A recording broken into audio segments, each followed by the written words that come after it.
It is a specifically female story. I will be heard.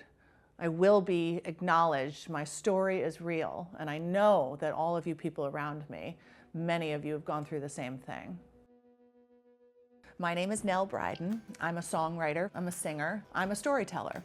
I was raised on a diet of Greek mythology when I was younger. My dad read me Greek myths every single night before bedtime, and there's this one anthology of the stories called the D'Aulaire's Book of Greek Myths that many people will be familiar with. In fact, Hadestown was based off of one of those pages in that book.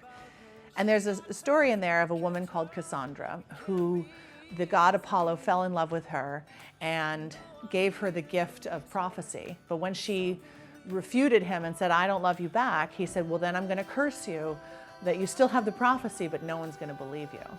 And so she actually saw the Trojan War and the horse and said, "This is not to be trusted," but nobody believed her. They called her hysterical, which is a very specifically misogynistic term. They called her crazy. I mean, how many women do you know that have been called crazy in the world? Well, that seems like one of the biggest curses ever, because this woman could see what was going on around her.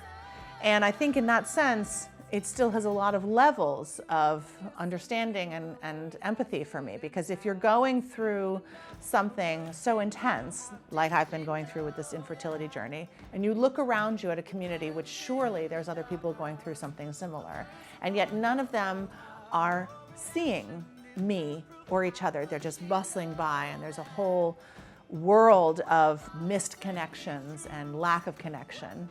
There's a moment where that feeling of not being seen and not being heard translates into this loneliness, which is pervasive and probably the most painful thing of all.